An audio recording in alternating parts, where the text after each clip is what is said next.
Siapa sangka, pada abad ke-8 nenek moyang kita di Nusantara sudah mengenal dan menggunakan beton untuk membangun candi-candi yang bertahan hingga kini. Padahal selama ini kita menganggap bahwa semen modern baru datang ke wilayah ini dari Eropa.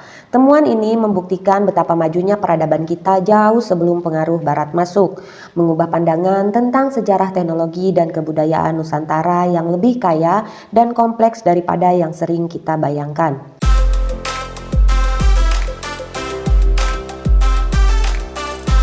Berawal dari berdirinya Kerajaan Tarumanegara. Tarumanegara berdiri pada tahun 358 Masehi, didirikan oleh Jaya Singawarman. Konon nama Tarumanegara diambil dari pohon tarum yang banyak tumbuh di wilayah tersebut. Setelah memerintah hingga tahun 382 Masehi, Jaya Singawarman turun tahta dan menjadi petapa, kemudian digantikan oleh Dharma Wayawarman. Puncak kejayaan Tarumanegara terjadi di bawah kepemimpinan Raja Purnawarman pada tahun 397 Masehi. Ia membangun ibu kota Sundapura yang menjadi cikal bakal nama Sunda. Dalam prasasti Tugu disebutkan bahwa ia menggali sungai Gomati sepanjang 12 km untuk kepentingan berdagang, pengendalian banjir, dan irigasi. Wilayah kekuasaannya mencakup hampir seluruh Jawa Barat dari Banten hingga Cirebon. Tarumanegara juga menjalin hubungan diplomatik dengan Cina, menandakan pengaruhnya yang luas. Berbagai peninggalan sejarah membuktikan kejayaan Tarumanegara, termasuk prasasti berhuruf Palawa dan bahasa Sansakerta.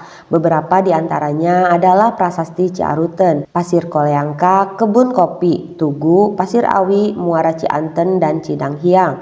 Selain prasasti, salah satu situs penting yang juga menarik untuk dibahas adalah Kompleks Candi Batujaya. Terletak sekitar 6 km dari pesisir utara Jawa dan hanya 500 meter dari Sungai Citarum.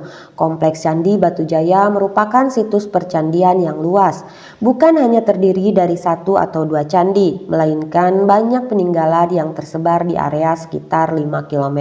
Situs ini mencakup dua desa, yakni Desa Telaga Jaya di Kecamatan Pakisjaya dan Desa Segaran di Kecamatan Batujaya, Kabupaten Karawang, Jawa Barat. Menariknya, kompleks candi ini berdampingan dengan area pesawahan dan pemukiman penduduk, menciptakan pemandangan unik antara sejarah dan kehidupan modern. Berkat aliran Sungai Citarum, tanah di sekitar candi tetap lembab sepanjang tahun, bahkan saat musim kemarau. Salah satu candi yang paling terkenal di sini adalah Candi Jiwa, yang hanya berjarak sekitar 15 km dari situs Cibuaya, salah satu pusat keagamaan Hindu dan Prahindu yang diperkirakan berdiri sejak abad pertama Masehi. Fahyan, seorang rohaniawan Buddha dan penjelajah asal Cina pada abad ke-5, mencatat perjalanannya dalam A Record of Buddhist Kingdoms. Dalam perjalanannya kembali ke Cina setelah mencari kitab Vinaya Pitaka di India dan Sri Lanka, ia dikatakan singgah di Jawa selama 5 bulan, dari Desember 412 hingga Mei 413. Meski catatannya lebih banyak berfokus pada perjalanan, namun ia sempat menyebut Tarumanegara dengan nama Tolomo. Menurut Fahyan, pemeluk Hindu-Buddha di kerajaan ini masih sedikit dan terbatas pada kalangan istana. Setelah meninggalkan Jawa, ia melanjutkan perjalanannya ke Cina dan tiba di tanah kelahirannya pada tahun 414. Beberapa candi yang telah dipugar dan cukup terkenal diantaranya adalah Candi Jiwa, Candi Blandongan, Candi Serut, dan Candi Sumur. Candi Jiwa sendiri diperkirakan dibangun antara abad ke-2 hingga abad ke-12 Masehi dan diyakini memiliki keterkaitan dengan kerajaan Tarumanegara. Menariknya, selain dikatakan kambing-kambing sering mati tanpa sebab, nama Jiwa juga diyakini berasal dari kata Shiva, merujuk pada dewa dalam agama Hindu. Konon aksen Sunda yang berkembang dari waktu ke waktu mengubah penyebutannya menjadi Jiwa. Namun teori ini dipertanyakan karena berbagai temuan arkeologis justru ternyata mengarah pada bukti kuat bahwa Candi Jiwa adalah peninggalan Buddha. Asal-usul Candi Jiwa sendiri masih menjadi misteri dengan sedikit sumber yang menjelaskan kapan dan bagaimana bangunan ini didirikan. Namun berbagai temuan di kompleks percandian Batujaya menguatkan bahwa candi ini merupakan peninggalan agama Buddha. Candi Jiwa menampilkan keunikan arsitektur yang membedakannya dari candi-candi lain di Indonesia. Struktur bagian atasnya menyerupai bunga padma yang mekar atau bunga teratai dengan denah melingkar di bagian tengah yang diduga merupakan bekas stupa atau lapik patung Buddha. Sebagai candi Buddha, ritual persembahyangan di Candi Jiwa dilakukan dengan pradaksina, yaitu mengelilingi candi sebanyak 3 kali searah jarum jam dengan posisi tangan anjali. Dalam agama Hindu sendiri, bunga teratai atau padma memiliki makna spiritual yang mendalam. Dewa-dewi Hindu sering digambarkan duduk atau memegang bunga ini, seperti Dewi Laksmi yang berdiri di atas teratai merah Buddha, melambangkan kemurnian dan kesuburan. Teratai juga dianggap sebagai simbol penciptaan dan perjalanan spiritual manusia. Tumbuh dari lumpur tetapi berkembang menjadi bunga yang indah, mencerminkan perjalanan manusia menuju pencerahan.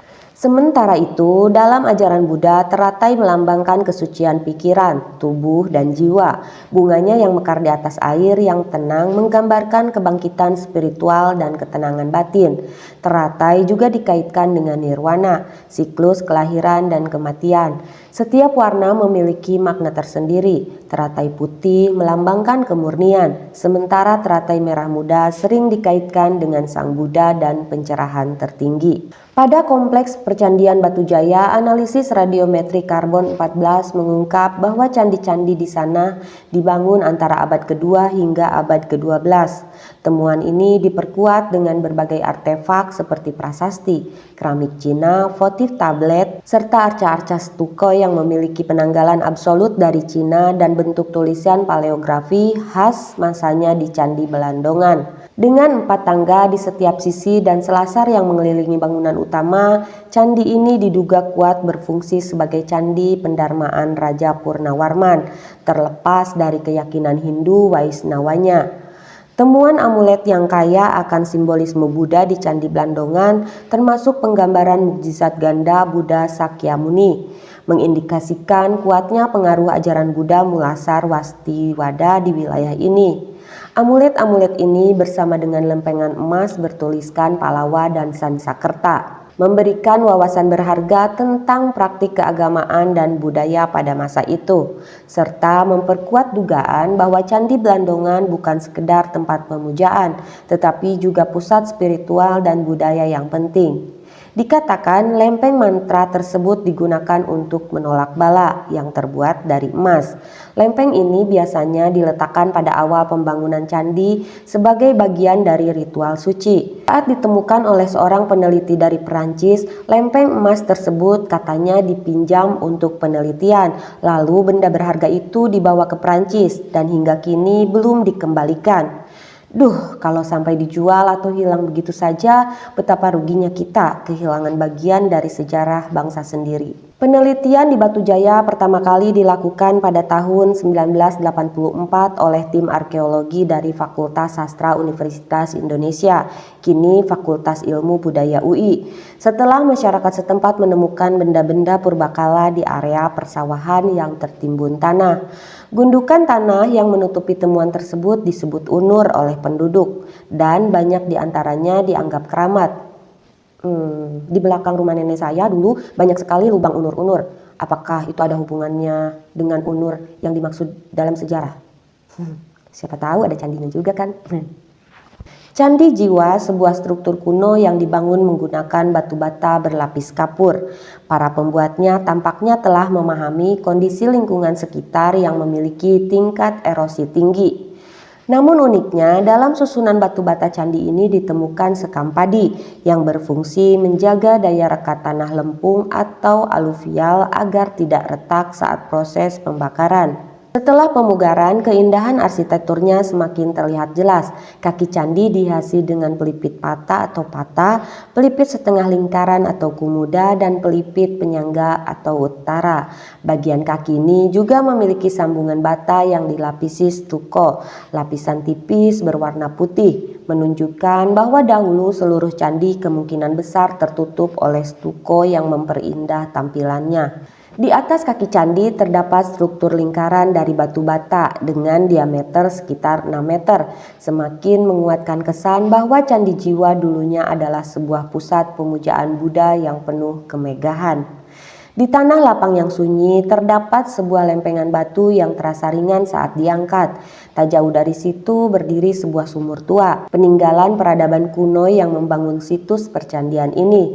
Yang menarik, air sumur tersebut dikatakan terasa tawar, padahal lokasinya berada di wilayah berair payau. Hingga kini sumur itu masih cukup terawat, meski hanya dinaungi atap seng dan dikelilingi dinding seng setinggi dada orang dewasa. Di antara semua candi yang telah diekskavasi dan dipugar, Candi Blandongan merupakan yang terbesar. Uniknya, candi ini tidak hanya dibangun dari batu bata biasa, tetapi menggunakan campuran batu kapur, kerikil kecil, dan udara, sebuah teknik yang disebut sebagai beton kuno. Lapisan stuko yang melapisi candi ini semakin memperkokoh strukturnya. Penemuan ini menjadi bukti bahwa teknologi beton sudah dikenal di Nusantara jauh sebelum kedatangan bangsa Eropa. Berdasarkan uji laboratorium, struktur perekat yang digunakan dalam pembangunan Candi Blandongan memiliki karakteristik mirip dengan semen modern. Hal ini mengungkap fakta menarik bahwa sejak abad ke-8 hingga abad ke-10, masyarakat di wilayah ini telah memiliki pengetahuan arsitektur yang canggih, memungkinkan mereka membangun struktur kokoh yang mampu bertahan hingga ribuan tahun kemudian. Sebuah jejak luar biasa dari kejayaan peradaban yang pernah berdiri di tanah Jawa. Membayangkan perjalanan panjang nenek moyang membangun candi ini tentu akan sangat membuat kita terperangah. Kapur yang digunakan untuk pembangunan candi berdasarkan informasi yang ada dapat ditemukan di Gunung Sanggabuana. Batu kapur tersebut dibawa melalui aliran sungai yang menghubungkan wilayah pegunungan dengan Kabupaten Karawang. Pertanyaan besar pun muncul, bagaimana mereka berhasil mengangkut batu kapur yang berat ini hanya dengan menggunakan perahu, terutama harus menghadapi arus sungai Citarum yang cukup deras. Kehebatan teknik dan semangat yang mereka miliki pada masa itu patut diacungi jempol. Di sekitar Candi Blandongan banyak danau kecil yang kini menjadi tempat bermain anak-anak kampung setempat, namun tetap menyimpan jejak-jejak sejarah yang penuh makna. Akan tetapi di balik keagungan situs ini terdapat tantangan besar yang harus dihadapi. Untuk mengekskavasi dan memugar satu candi diperlukan biaya sekitar 1,5 miliar rupiah.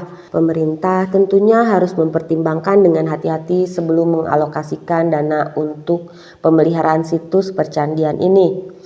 Padahal jika dipertimbangkan lebih jauh, situs seperti Batu Jaya memiliki potensi untuk menjadi sumber devisa yang besar bagi negara. Setiap tahunnya, terutama saat perayaan Waisak, situs ini menjadi tujuan wisata rohani bagi ribuan pengunjung yang datang untuk melaksanakan ibadah tahunan mereka. Ironisnya, yang sering kali mengurus candi-candi sejarah ini adalah petani dan warga setempat yang harus mengeluarkan dana mereka sendiri untuk merawat dan menjaga warisan sejarah ini. Mengapa pemerintah belum berani mengalokasikan lebih banyak dana untuk mempromosikan Batu Jaya sebagai salah satu destinasi wisata unggulan sejajar dengan Candi Borobudur? Pertanyaan-pertanyaan tersebut tentu sangat wajar mengemuka. Apakah pemerintah akan membiarkan warga sekitar yang merasa bangga akan situs ini terus berjuang tanpa dukungan yang memadai? Kita hanya dapat berharap, meskipun pihak yang berwenang mungkin tengah memantau, mereka akan segera mengambil langkah nyata untuk melanjutkan penelitian dan pemeliharaan di situs percandian Batu Jaya. Sebagai warisan budaya yang sangat berharga, Batu Jaya layak mendapatkan perhatian dan perlindungan yang lebih besar demi kelestariannya untuk generasi mendatang.